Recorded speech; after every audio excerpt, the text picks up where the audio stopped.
Hey stop, tu roules sur le boulevard BD, cet album est fait pour toi. Undertaker, tome 7, Mister Prairie. Jonas Crow, le croque-mort, l'Undertaker, est rappelé aux affaires. Mais pour cela, il lui faut une motivation. Il ne va pas se déplacer jusqu'au Texas pour une simple mise en bière. Si la demande est signée Rose Prairie, ça pourrait bien changer la donne.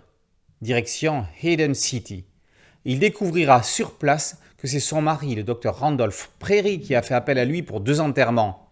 Celui du père Wilson, un prêtre de leurs amis, mort dans un accident la veille, et celui du fœtus d'une patiente, Madame Eleanor Winthorpe, qui souhaite mettre un terme à sa grossesse, mais qui est très pieuse et exige des obsèques en bonne et due forme pour son enfant. Ce qu'ils ne savent pas encore, c'est que l'homme d'église a été envoyé ad patres par Madeleine Esther Oz, alias Sister Oz, membre de la Ligue pour la suppression du vice au Texas, se sentant investie d'une mission, empêcher la bénédiction d'un bébé mort-né pour lequel elle veut de surcroît éviter que sa mère n'avorte. Paru en novembre, cette aventure de l'Undertaker Jonas Crow prend une dimension supplémentaire alors que le Parlement vient enfin d'inscrire l'IVG dans la Constitution. Qui aurait cru qu'un jour un western aborderait le sujet ?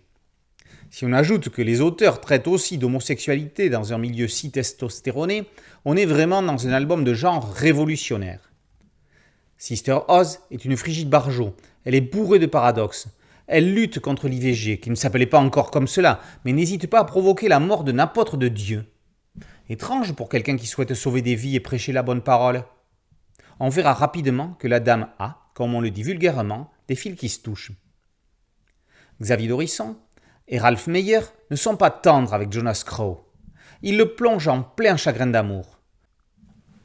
Un espoir de renouer avec Rose ? Et hop, celui-ci est vite avorté, c'est le cas de le dire. Elle est mariée.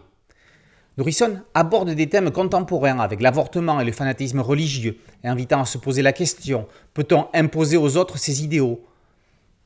Incarnant un puritanisme puant, Oz est tyrannique, ne laissant pas à chacun le libre arbitre dans ses décisions.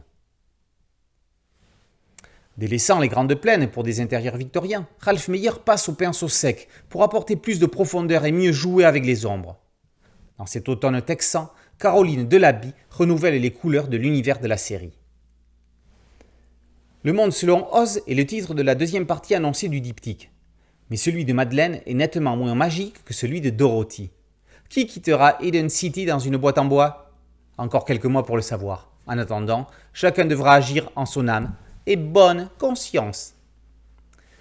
Undertaker, tome 7, Mister Prairie par Dorisson et Meyer est paru aux éditions d'Argo. Boulevard BD, c'est un site dédié, un podcast audio et une chaîne YouTube. Merci de liker, de partager et de vous abonner. A très bientôt sur Boulevard BD. Ciao.